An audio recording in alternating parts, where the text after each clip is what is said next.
साल 1650 हम एक यान को जमीन पर उतरते हुए देखते हैं। उसी समय हमें एक बच्ची दिखाई देती है जिसे कुछ लोग पालकी में बिठाकर कहीं ले जा रहे होते हैं। अचानक आंधी के कारण पालकी पहाड़ी से नीचे गिरने लगती है। तभी यान से एक आदमी आता है और कुछ समय के लिए टाइम रोककर उसे बचा लेता है। यान से आए इस एलियन का नाम सूर्यादित्य है। इसके बाद हम काव्या को देखते हैं जो बॉलीवुड की एक टॉप एक्ट्रेस है, लेकिन वह आए दिन कोई न कोई बेवकूफी करके सोशल मीडिया पर अपना मजाक बनवाती रहती है। सूर्यादित्य 1000 साल से धरती पर रह रहा है। समय बदलने के साथ चीजें और हालात बदलते गए और अब वह एक प्रोफेसर बन गया है। एक दिन रास्ते में सूर्यादित्य न्यूज देखता है कि उसका यान 3 महीने बाद धरती पर आने वाला है। काव्या शूटिंग के टाइम पर अपने मैनेजर से चाय मांगती है और उसके साथ पिक्चर्स क्लिक करके एक कैप्शन डालकर उसे पोस्ट कर देती है। इस कैप्शन की वजह से उसका बहुत मजाक बनता है। जब काव्या घर वापस आती है तो उसे लिफ्ट के बाहर सूर्यादित्य मिलता है जो उसे देखकर चुपचाप खड़ा था। दोनों लिफ्ट में चले जाते हैं। जब सूर्यादित्य उससे बात नहीं करता तो आखिरकार काव्या उससे पूछती है, क्या तुम मेरा यहाँ पीछा कर रहे हो? काव्या इस अपार्टमेंट में अभी अभी शिफ्ट हुई है। दोनों एक ही फ्लोर पर उतरते हैं और काव्या को पता चलता है कि सूर्यादित्य उसका नेबर है। सूर्यादित्य में चीजों को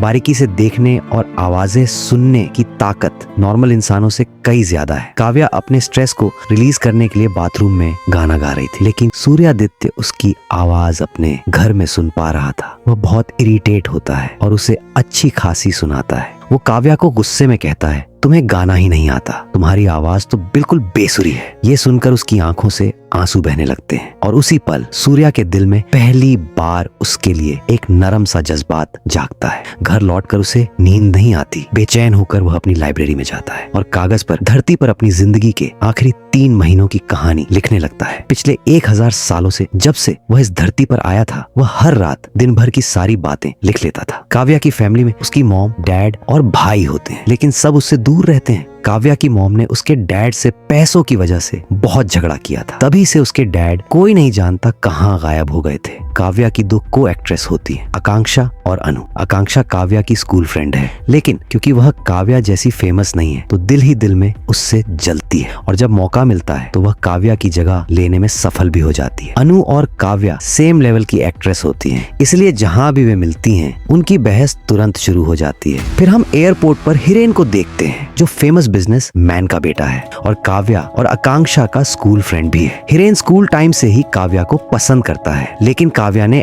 आज तक उसके प्यार को एक्सेप्ट नहीं किया था। एक अलग दृश्य में सूर्यादित्य अपने दोस्त मानक के साथ रेस्टोरेंट में बैठा एक तस्वीर देख रहा था। सूर्यादित्य जब से आया है तब से अपने एलियन और सुपर पावर होने की वजह से जवान है, लेकिन उसका दोस्त मानक अब तक बूढ़ा हो चुका होता है। तस्वीर में जिस लड़की को सूर्यादित्य देख रहा था वह धरती पर सूर्यादित्य की पहली और आखिरी मोहब्बत थी। वह आज भी उससे मिलना चाहता था। यहाँ हम पास्ट का 2 सीन देखते हैं, जिसमें पहले में हम उसी लड़की को देखते हैं जिसे सूर्यादित्य ने सन 1650 में पालकी में बचाया था, और दूसरा वाकया जो बचपन में काव्या के हुआ था जब उसके डैड मॉम से झगड़कर घर छोड़कर चले गए थे, तो वह भी अपनी मॉम से नाराज होकर घर से भाग रही होती है कि तभी रास्ते में एक ट्रक उसे टक्कर मारने वाला होता है। तभी सूर्यादित्य वहां पहुंच जाता है और कुछ पलों के लिए टाइम फ्रीज करके उसे बचा लेता है। इस मोमेंट की तस्वीर वहीं दूर खड़ी आकांक्षा ने ले ली थी। काव्या बचपन में इस इंसान को दिल दे बैठी थी और आज तक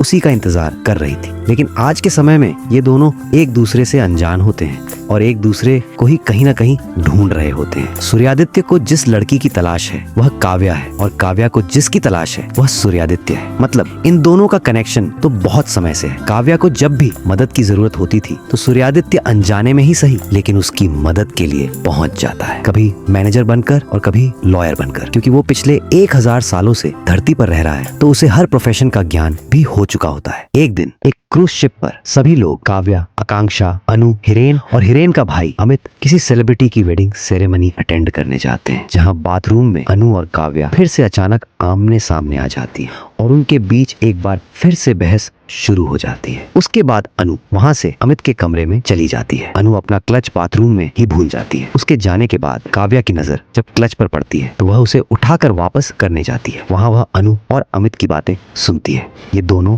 रिलेशनशिप में थे और अब अनु उससे शादी करने के लिए दबाव बनाती है। अनु बहुत खुश दिखाई दे रही थी क्योंकि उसे लग रहा था कि इतना बड़ा बिजनेसमैन का बेटा अमित उससे शादी कर लेगा। इन दोनों को बात करते देख काव्या वापस आ जाती है। काव्या बहुत ज्यादा ड्रिंक करने की वजह से बेहोश होने लगती है। तभी सूर्यादित्य आ जाता है और उसे बिस्तर पर लिटाकर वापस गायब होकर बिजली की गति से अपने अपार्टमेंट वापस पहुंच जाता है। इतने ही समय में शिप में भगदड़ मच जाती है क्योंकि किसी ने अनु का मर्डर कर दिया था। सभी काव्या को उसके मर्डर का जिम्मेदार समझते हैं क्योंकि सभी लोग ये समझते हैं कि उनकी हमेशा लड़ाई ही रहती थी और शिप में भी दोनों की बहस हुई थी। आगे हम देखते हैं कि अनु की बहन को घर से एक नोट मिलता है जिसमें लिखा होता है कि अनु किसी बात को लेकर परेशान थी और सुसाइड करने जा रही है। इधर दूसरी ओर पुलिस और डिटेक्टिव्स इस केस में उलझे रहते हैं कि आखिर यह मामला क्या है, सुसाइड या मर्डर। इस पूरे घटनाक्रम की वजह से काव्या का करियर पूरी तरह खत्म हो जाता है और अब कोई भी उससे कॉन्ट्रैक्ट नहीं करना चाहता। यही से काव्या का डाउनफॉल और आकांक्षा का राइज शुरू हो जाता है। सारे लीड रोल अब आकांक्षा को मिलने लगे थे। अगले दिन काव्या सूर्यादित्य के साथ अनु के घर उसका क्लच उसके घर वालों को देने जाती है,